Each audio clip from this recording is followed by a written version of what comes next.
Good morning and welcome to the Corporacion America Airports First Quarter 2024 conference call.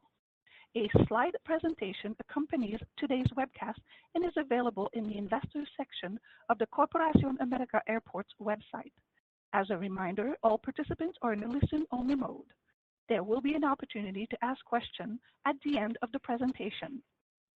At this time, I would like to turn the call over to Patricio Iñaki Esnaola, Head of Investor Relations. Patricio, please go ahead. Thank you. Good morning, everyone, and thank you for joining us today. Speaking during today's call will be Martín Eurnekian, our Chief Executive Officer, and Jorge Arruda, our Chief Financial Officer. Before we proceed, I would like to make the following safe harbor statement. Today's call will contain forward-looking statements, and I refer you to the forward-looking statements section of our earnings release and recent filings with the SEC. We assume no obligation to update or revise any forward-looking statements to reflect new or changed events or circumstances. Please note that throughout this call, all references to revenues, costs, adjusted EBITDA, and margin will refer to figures excluding IFRIC 12. I will now turn the call over to our CEO, Martín Eurnekian. Thank you, Iñaki. Hello, everyone, and welcome to our first quarter 2024 earnings call.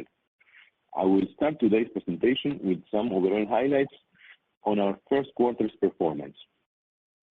I will then hand it off to Jorge, who will provide additional details in his financial review before we open the call for questions.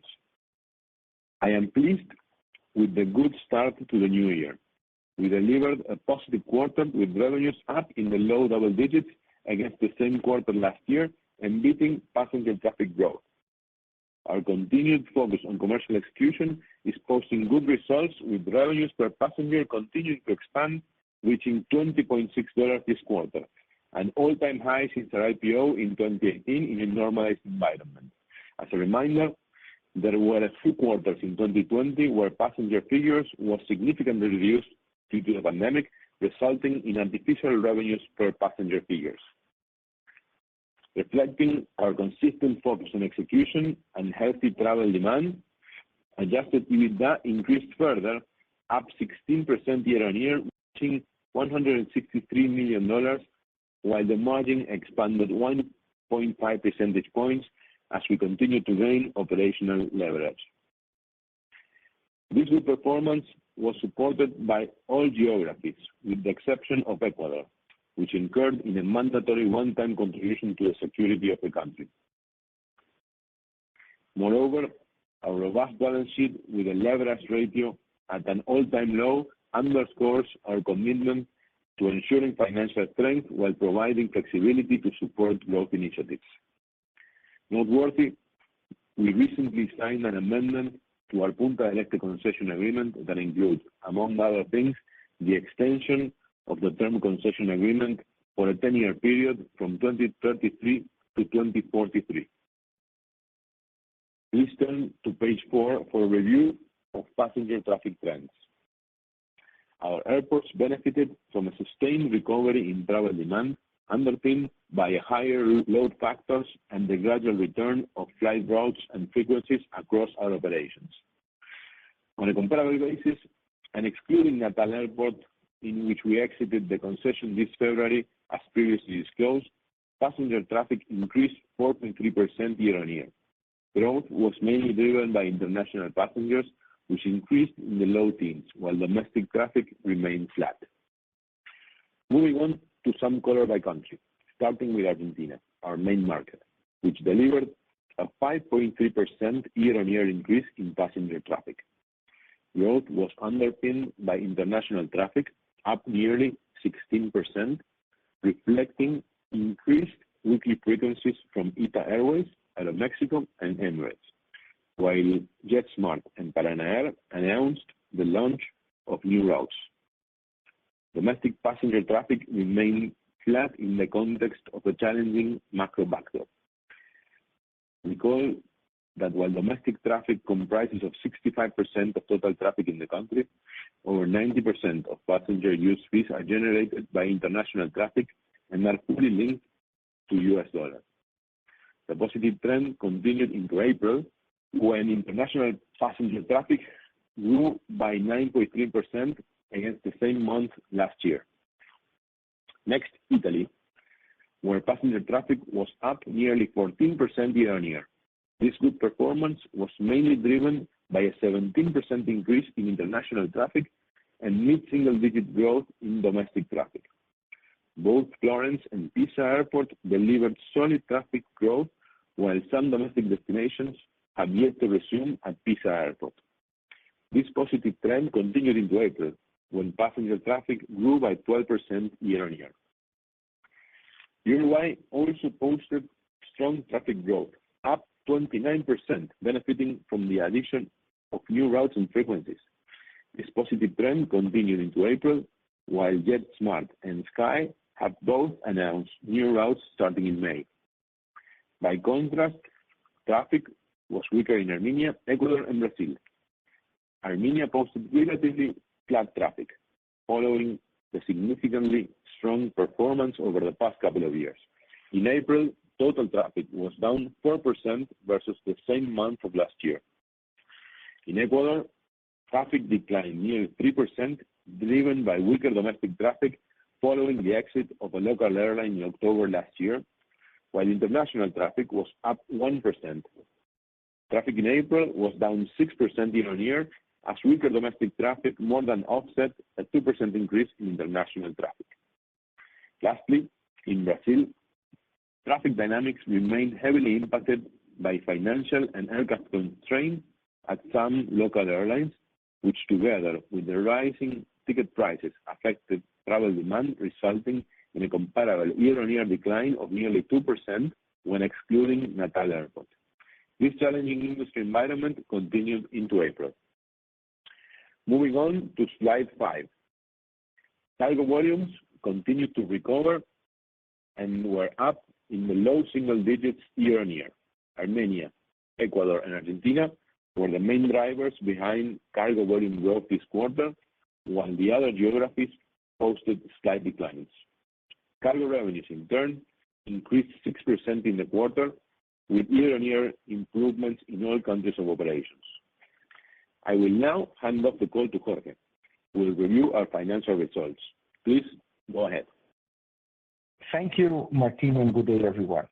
Let's start with our top line on slide 6. Total revenues ex-IFRIC increased 12.4% year-on-year. This was well above the 4.3% passenger traffic growth ex-Natal for the quarter, benefiting from consistent positive momentum in both the aeronautical and commercial business. Aeronautical revenues were up 19.4% year-on-year, mainly driven by higher international passenger traffic in Argentina and tariff increases in Uruguay. Importantly, aeronautical revenue growth remained robust across the board, also supported by strong performance in Italy, Ecuador, and Armenia, which delivered double-digit year-on-year growth in the first quarter of 2024. Commercial revenues increased 5.1% year-on-year, benefit from growth in the majority of our geographies and the impact of ES29 in Argentina. We saw a strong performance in Brazil, Uruguay, and Italy, mainly driven by higher VIP, cargo, and advertisement revenues. This was partially offset by lower duty-free revenues in Argentina, impacted by the December 2023 peso devaluation, and by lower fuel-related revenues in Armenia. Combined, these factors contributed to a 10% increase in revenue per passenger to $20.6 this quarter, up from $18.8 in the first quarter of 2023. Turning to slide 7. Total costs and expenses ex-IFRIC 12 increased 8.5% year-on-year, generally following the growth of our business, but nonetheless remained below the 12.4% revenue growth. This was mainly explained by higher salaries in Argentina, and the local inflation rate was above average currency depreciation, coupled with higher concession fees in line with increased year-on-year activity. This was partially offset by a decrease in fuel costs in Armenia due to lower fuel sales in the quarter. Notably, as a statement to our streamlined cost structure, we experienced material reductions in OpEx per passenger in Argentina, Italy, and Uruguay. Moving on to profitability on slide 8. Our top-line growth continued to drive operating leverage, which resulted in a solid adjusted EBITDA growth and margin expansions in the quarter. Adjusted EBITDA ex-IFRIC 12 totaled $163 million, up 16.4% year-on-year, well above the 4.3% growth in passenger traffic ex-Natal. This contributed to a 1.5 percentage points expansion in adjusted EBITDA margin to 41.7% in the quarter. Moreover, except for Ecuador, we maintained strong momentum across all countries, achieving adjusted EBITDA growth that exceeded the increase in traffic and margin expansion. I would like to highlight the exceptional performance of our business in Uruguay, where adjusted EBITDA increased 36%, primarily driven by solid passenger traffic growth, combined with higher tariffs, VIP lounges, and duty-free revenues. Turning to slide 9. Supported by our strong cash flow generation, we closed the quarter with a total liquidity position of $545 million, up $87 million when compared to year-end 2023, with most of our operating subsidiaries reporting positive cash flow from operating activities.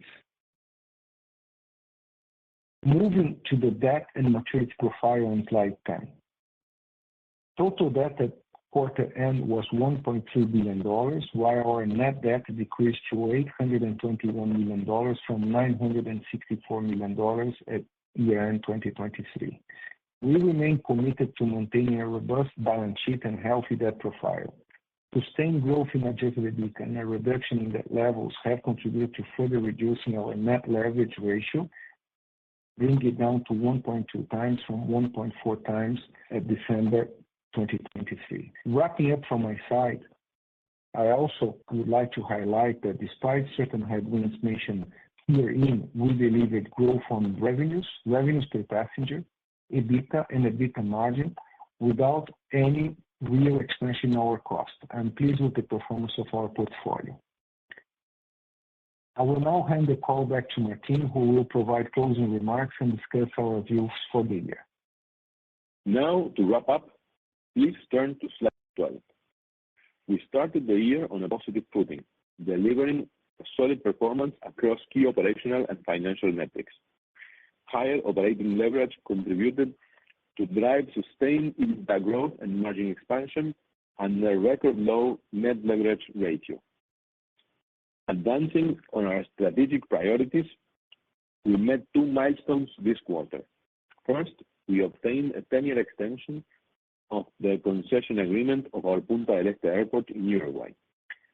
Second, we have recently been notified by the ICSID Arbitral Court of the final award pertaining to the arbitration procedure concerning the Chinchero International Airport in Peru, demoing the Republic of Peru to pay a gross amount of $91 million to the consortium, in which we hold a 50% economic interest.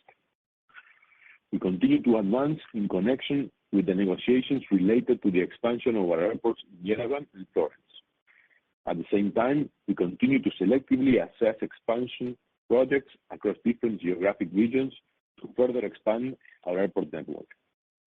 We continue to witness positive dynamics in Uruguay and Italy, which have been contributing to our overall growth. Despite facing challenges in the Brazilian market, we have successfully managed our business throughout this challenging cycle, posting EBITDA growth. We are closely monitoring the macro and political environment in Argentina, a concession we have successfully managed for over 25 years, as well as the geopolitical dynamics in the Caucasus region. We remain committed to delivering strong results, maintaining a healthy balance sheet, and creating value for our shareholders. Thank you for your continued support and confidence in the company. This ends our prepared remarks. We are ready to take your questions. Operator, please open the lines for questions. Thank you. Ladies and gentlemen, we will now begin the question and answer session. Should you have a question, please press star followed by 1 on your touch-tone phone. You will hear a prompt that your hand has been raised. Should you wish to withdraw from the polling process, please press star followed by 2. And if you're using a speakerphone, you will need to lift the handset before pressing any keys. And out of consideration to other callers on the line today, we ask that you please limit yourself to 1 question and 1 follow-up. Please go ahead and press star 1 now if you have any questions. And your first question will be from Alejandro Dimitrios at Jefferies. Please go ahead. Yes, good morning. Thank you very much for taking my questions. 1 question and 1 follow-up. The first question is going to be how you're seeing the evolution of international traffic into Argentina through the end of the year, given the discussions you're having with the airlines, given the slots that you're kind of being reserved and so on. That's the first one. And then the second is, I think both Martina and Jorge, you mentioned this record low gearing level. How should we think, or how are you thinking about balancing growth, investment, those M&A opportunities, and cash returns to shareholders? Can we think about some dividends coming at some point? Hi, Alejandro. It's George here. How are you? Well, thank you. Good. Thank you very much for the question. So we remain positive in connection with international traffic, generally speaking, across our portfolio, most notably Argentina, Uruguay, and Italy. I think these are markets that are performing, that have performed well, and we are positive. In Argentina, we are seeing traffic in several directions. Notably, I think going forward within America, given the open sky agreements that are being put in place. So, yeah, remain positive. Regarding your second question, first of all, I think as we have been saying, our main focus for the next couple of years is to grow our portfolio. So our main objective will continue to be that, to grow our portfolio. We also remind you that, as we previously reported, we are in discussions in Italy and in Armenia in connection with CAPEX, and those CAPEX will require leverage, not equity from the shareholders in principle, but primarily back at the local level. So, so our objectives are, as I mentioned. That's very clear. Thank you very much. Thank you. Next question will be from Pedro Malhart at Latin Securities. Please go ahead. Hi, Martin. Hi, Jorge and Patricio. Congratulations on the quarter results.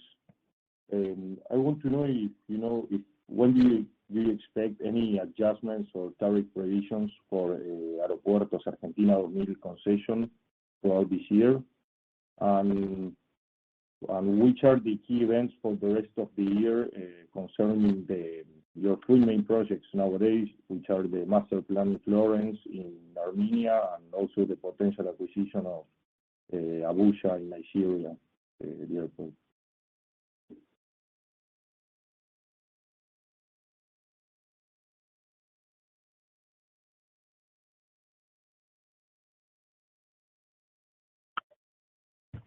Hello, Pedro. Thank you for your question. Martin here. Regarding tariff revisions in Argentina, as you probably know, we are due a revision. The control agency has just been filled in terms of the board that makes the decision. They were just named only a few weeks ago, so we expect the new leadership to come in and start engaging with us in terms of having better visibility on the tariff revision that is due since last year, actually, and also on the catch-up that we need to do in terms of the domestic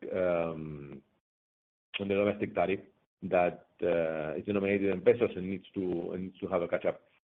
So we are positive on this engagement, but we still are at a very early stage to have a clear idea in terms of timing and results.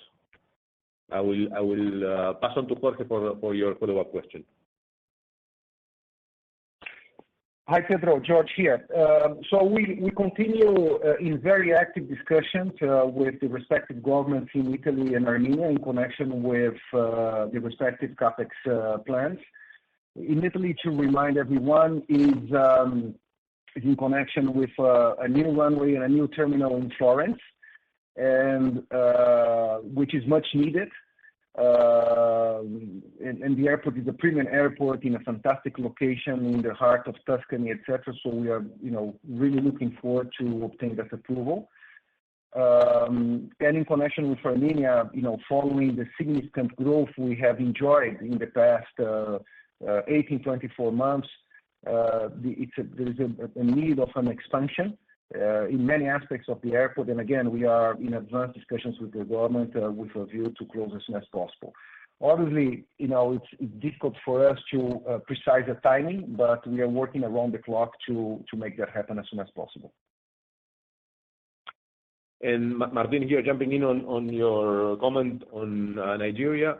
We are still waiting for the government to take the next steps towards the signing of the contracts. It's been delayed, and we still don't have a clear indication on timing, but it has not gone the other way either, so we are waiting. Well, thank you very much for your answers. Thank you. Once again, ladies and gentlemen, please press star 1 on your telephone keypad should you have any questions. Next is Jay Singh at Citi. Please go ahead. Oh, they just called. Hi, good morning. This is actually Steve Trent. Sorry, having trouble with my phone. Just kind of two questions on my side. The first is I saw you're in the process of negotiating something with, I believe, Armenia, be some higher CAPEX to come. Assuming that goes through, do you have any color on what should be your annual maintenance CAPEX, the next couple of years? Thank you.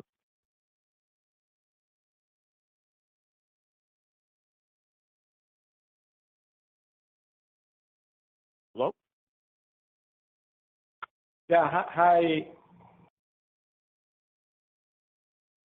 Hello, Steve. I think we have a problem with the line and it's muted, but give us 1 second. No problem.